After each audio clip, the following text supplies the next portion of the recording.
Good morning. Parshas Sunday, Parshas Tazriya. As Hashem will continue our share on Chינוך.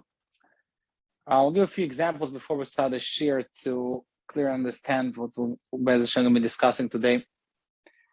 Sometimes a child comes over to a parent and tells the parent, can I go to the ice cream store with my friend? The conventional response on it will be no. And the child is asking the parent, why? Because I said so. I said so.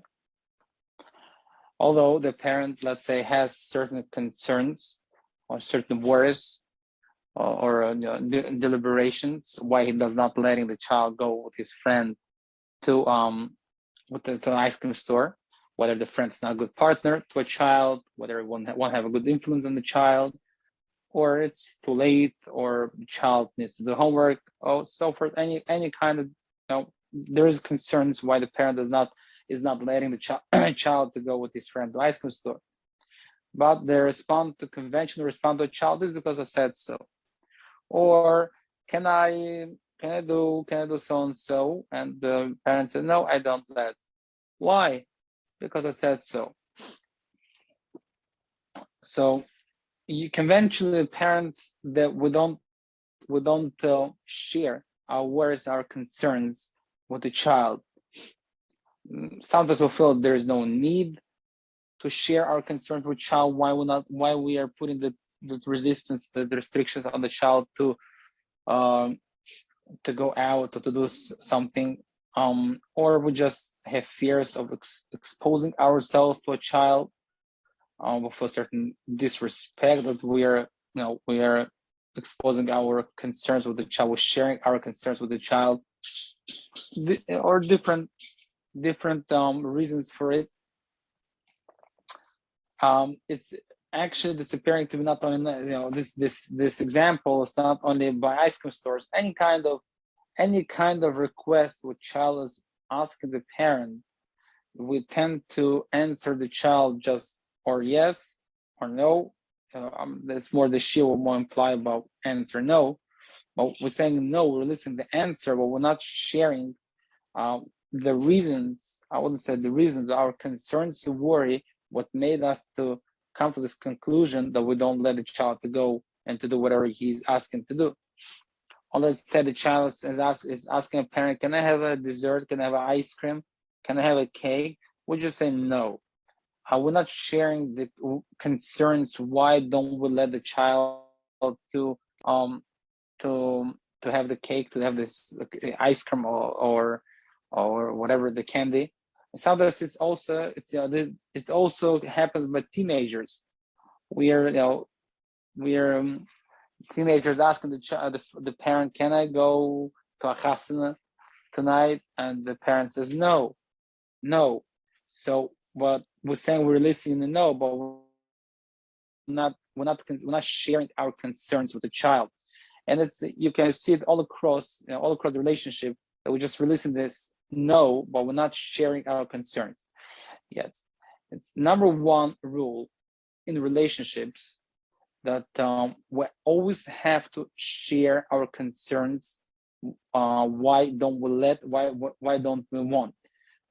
It's the husband and wife, it's the friendship, it's all the relationship. A relationship basically, it's a stem for healthy relationship to deliberate and share the worries and the concerns, why we're restricting or resisting the offers or requests on behalf of people who's asking us. We always have to share. When we say no, we always have to share the concerns. What made us say no? Meaning to say, it's in relationships, and especially with the child. So let's go back to the example. Let's say I'll give you the example. The child's asking a parent, a small child, Tati, can we play today? Can we play now a game? The father is answering to a child, I really want to play with you, but I have a problem. I need to go to shul to daven. So what should I do? And the father saying as follows: maybe we should play before I go to shul, but maybe there won't be any minyanim afterwards. So maybe should we choose to play after davening? Maybe should I go first to shul, and then when I come back from shul, we'll play. So here, the father is not saying to a child, I don't have time for you, or I can't play with you. No, he's sharing with the child the concerns, what makes him not being able to spend time with the child. So let's say child wants to learn with the father, same thing has to go. Yes, always say it's not just clear cut no. It's saying it's sharing with the child what you're concerned. Why can't you learn? Why can't you spend time with the child? So let's say a child wants to go with his friend to ice cream store. We don't just say no, but we say the concerns. I really would want you to go. I want you to go to ice cream store, but I think that this friend is not a good partner for you. It won't have a good influence on you. Or I really want you to go to a chasana, but what should I do? It's late. It's late to go to a chasana now. So you tomorrow need to wake up. It's not about it's not about just saying no. It's about sharing the concerns, what made us say that no. And discover to a child why they say no. We tend to think that we don't have to share with the child. I'm a parent, I'm entitled to say no, and I'm just saying no. Of course you're entitled to say no. Of course we're all entitled to do anything, but it's about what to be more productive. Productive will be when we share our concerns with the child. What made us say no? What made us say no? Certainly, and more in depth, when he's just saying, when child is asking you, can I go to a chasana? Can I go to the ice cream store? Can I go just with my friends out? And you're just saying a clear cut no. It's projecting to the child certain zilzul. He feels that you're disrespecting, you're disregarding his requests, you're not relating to his needs, you're not understanding him properly. You're just saying no, and that's it. Just no, it's certain, just get lost. That's the confirmation the child gets. Versus when we don't just say right away no, but we start to share with the child their concerns. I really would like you to go out to the ice cream store, but I think that the company is not good for you. We'll have you are such a wonderful boy, such a wonderful girl. This company will influence on you different, will decrease in your quality. Or I really would want you to go to a chasana tonight, but what should I do? You're such a good boy, such a good girl, and tomorrow you need to wake up in the morning, and you will come to the yeshiva, to the school later, and certainly will decrease in your beauty, decrease in your values. It's sharing as more, we can say, the sharing our concerns. Why don't we let the child to go? It's not just saying no. When we're sharing, we're showing the child, although the child, let's say, will be resistant at the moment, but the child will get that understanding, that feelings that you're relating to the child, you're relating to him, you're relating to her, you're relating to her needs, to his needs, and you're considering it.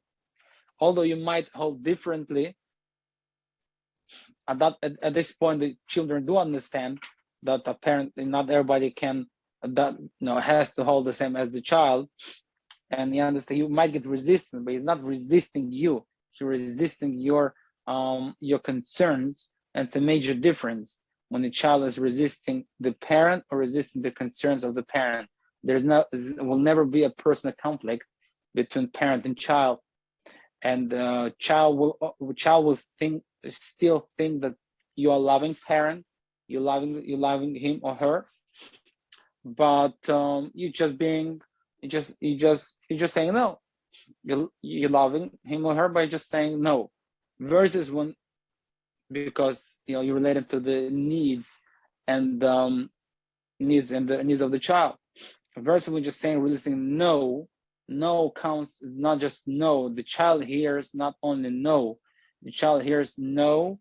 I disrespect you. I don't want you. I don't love you. I don't relate to you. So it's very important to to elaborate the reasons why we are restricting the child, restricting the child to from his or her request and bakoshes, whatever they ask. I once heard from a doctor, a good doctor, top doctor in the emotional disturbances and in the field of emotional disturbances. He told me as follows: when a patient appears to him, when a patient comes over to him, he's never asking the patient, why did you come to me? Because this why did you come to me puts the patient in a very strong vulnerability. He doesn't know what the people told about him to a doctor. He doesn't know what people talk behind his back. So it makes the case much harder. Versus he would say, can I present you what I was told about you? People told me it's very hard for you to adjust to the environment, and sometimes it causes you to become violent. Sometimes it causes you to become angry. People want to know if I can help you. Do you want me to help you? So this form of communications are reducing tremendously that rejection, that suspense feelings, and the patient would be forthcoming and sharing his feelings with the doctor. It's it's sharing the concerns. It's very important. Sometimes we think that what makes us not to be able to share the concerns. So most of the time is self-centered ego that we feel. First, the question remains, when we are exposing our concerns to a child, it looks like we become like a friends with the child. Child is asking me, can I go to the ice cream store? And I tell I really would want you to go to ice cream store, but I feel that this company is not for you. So it becomes a dialogue between, like a friendship dialogue. Or can I go to a chasana? And you start, I really want you to go to a chasana, but it's really late. Tomorrow I need to wake up. You're such a beautiful boy, such a beautiful child, with decreasing your identity. So it becomes a dialogue, a friendship dialogue. And parents, we are very much protecting our identity as a parent. However, it's totally false to think so. Fakir, we'll have a share in it, that as more we are sharing our concerns, as more we're putting at the side our ego, and we do expose ourselves to concerns, as more the child will feel loved by a parent. It won't feel rejected and degraded. We don't have to share every single detail of our concerns. Why do we concern saying bad things about the company? What you heard about the company. It's just saying the reason. The reason is good enough. When we're discovering the reason concern to a child, although the reason does not contain all the details, it's good enough for a child not to feel rejected, but versus it makes him feel loved, and he comes across with understanding that, okay, so my mother loving me, but still saying, no, it's okay, I won't feel rejected. So it's very important, and again, it's very important to show the child that we relate to the child needs. It doesn't matter really how severe let's say the child wants to change the schools, and it begs the parents to change the school, because so number one, we have to listen what the child has to say, and after, when the child finishing his request or her request, We just have to share our concerns, what makes us feel and say differently, and not grant the child's will. And as more we do it, as more the child feels loved, he feels being cared of, we caring for him, for her, and the child does not feel rejected. It's very important to raise the child and not to make the child feel rejected. Sometimes we're promising to a child certain things. I spoke to a teenager, and the teenager told me that his father does not like him. Really, he feels very rejected by his father. I know the father, and the father looks like a very, very good man. So I was discussing with the teenager what makes you feel being rejected by your father. So he tells me because he's promising me, is not executing it. The reason for it is it really so? No, he's promising me, but when it comes to execute his promise, so the father starts to put the conditions. If you do so and so, but you did not behave, but you did not, you were violent, you were this, you were that. So it comes to execute these promises, the father starts to laugh down, the father is wiggling out and trying to find excuses, but the father's trying to put certain rules and regulations for him to execute his promises. It's a big mistake. That's a big mistake.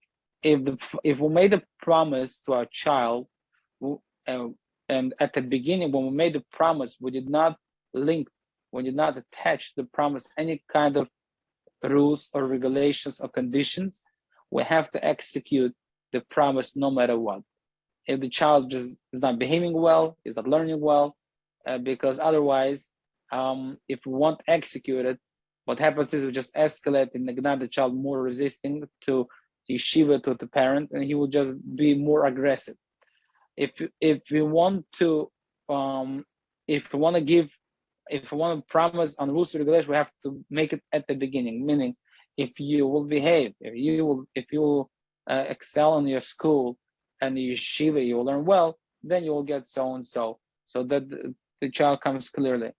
And even though, if let's say we did promise something to a child, later on something happened, let's say we can't execute for some reason the promises, don't start to look for excuses. Don't just say no because I said so.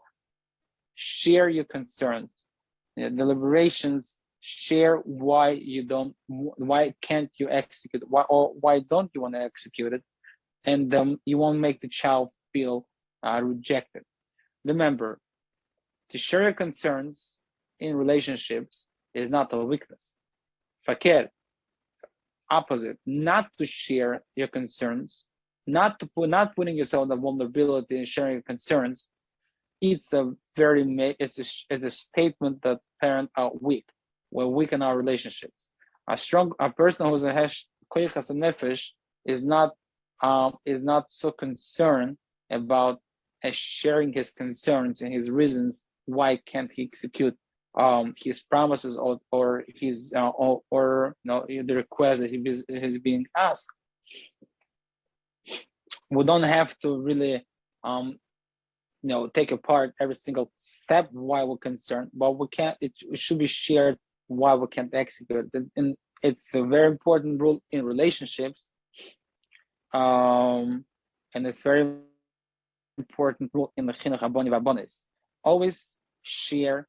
When we say no, don't just say no, but share your concerns, why you're saying no, what made you say no. And husband to wife as well. Don't just say because I want so, because I feel so, that's what I want, that's what I do, or I can't share. You tell me this all stuff. If you can't share your concerns, it's better just stay quiet or not to say anything. Because when you sharing your when you say just no, if you want to have a relationship with with people, if you say just no, share somewhat degree the reasons and concerns what made you say no. and it's very important. So back to our examples, when the child wants to go to a chasna, child wants to, let's say, wants to stay up. He doesn't want to go to sleep so early. So we don't just say, but you must go to sleep, but you have to go to sleep. But to say, I would really want you to stay up. But what should I do? Tomorrow you have yeshiva, tomorrow you have a school. And that's my concerns. Just this languages that we used to, you have to, you must, but you have to wake up, but you must do. No, I said so, I want so, I don't have to share with you. This whole languages really won't produce any kind of positive results, but vice versa, it will lead the child to resist the parent. Remember, it won't reduce the resistance part on behalf of the child. Child will go in that disagreement with the parent, but the child won't resist the parent. Child will resist the answer and the message from the parents, but not the parents itself. It's a major difference, because as more the child feels being rejected by a parent, and as more the child rejecting the parent, with the time, the parent will lose any form of relationship with the child, because how long can you survive the hurtful feeling from a parent? And the child just divorce the parent. We don't want to do that. So we rather have that let the child dispute our messages and argue with our form, but not with us.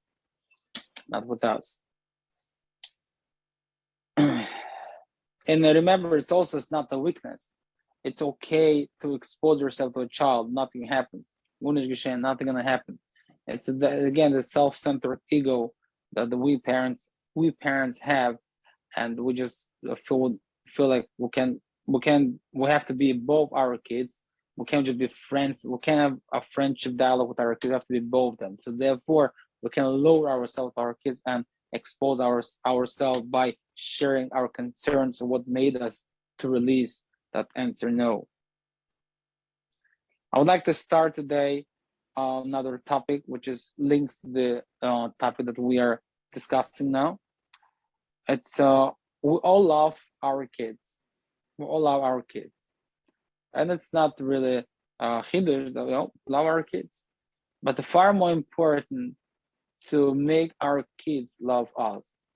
It's a universal difference between these two ahavas. Sometimes the parents can love the kids, but the kids don't love the parents.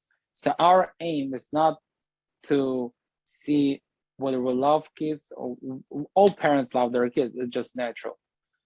But we have to put our aim on making our kids love us. As more our kids will love us, as more it will give them the strength to respect us. Because the reason why the kids don't respect the parents because they don't really love them. Again, love is a very broad concept. Love does not mean satisfying the.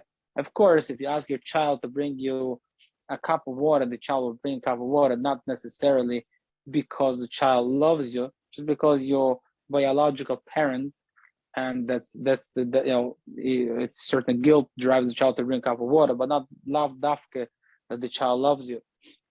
And loving is not something which is depends on physical activities.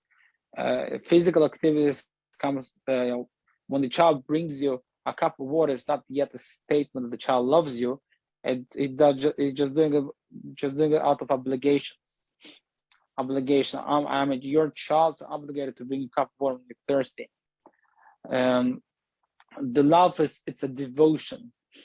Devotion means I love you, so I devoted to you, so I'll bring you the water because I'm devoted to you. In the marriage love, just a side note, people think that satisfying the spouse's physical needs, it's a form of love. It's not always, because the husband feels that he is satisfying the wife's needs because it's just obligation. She's my wife, and I have to obligated to support her. So is the wife. Sometimes she cooks and bakes and washes the clothes of the husband. Love dafka is because of the love, but because the wife is obligated to husband. But at a lot of times it's not coming off because they love each other. It's because obligation is not devotion. The feeling of love is I'm devoted to you. I'm devoted to you. As will take it apart, the feelings of love, but it's different. I must do it or I want to do it. Obligation is I must do, and devotion I want to. I want to do it. So the secret of relationship with the kids, it's to make the kids love you, meaning to say it's to make the kids to want you and do things for parents, but out of wanting, not out of because I must do it. Sometimes it happens, let's say, the love, the feelings of loving someone, the etzem, there is where the kids respect. The kids are having that sacrificing for parent, not because they're obligated to sacrifice, because they want to sacrifice for their parents. I'll give an example. Let's say if someone calls his friend at 3 o'clock in the morning and ask him, "Can you please? I can't fall asleep. Can you please bring me a cup of water now?" So what happened? Even the friend just fell asleep at 2:55, and 3 o'clock his friend is calling him, and and asking for a cup of water. So what happens is, if there is no love from this friend to other friend, he'll just drop a phone at him, and in the best case, and also can even scream at him and yell at him, "Why did you disturb my sleep?" And but some other friend, even you call him 3 o'clock at 3 o'clock in the morning, the friend will respond, "Of course, I'm coming right now to you, and I'm here to help and here to be with you." What makes this friend to get upset on the first friend? What makes the friend to be so forthcoming for a second friend? The reason for this is the level of love they have to each other.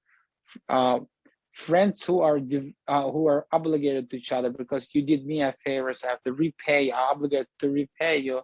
So he will find all kinds of excuses to wiggle out of the wish and the request that friends is asking him.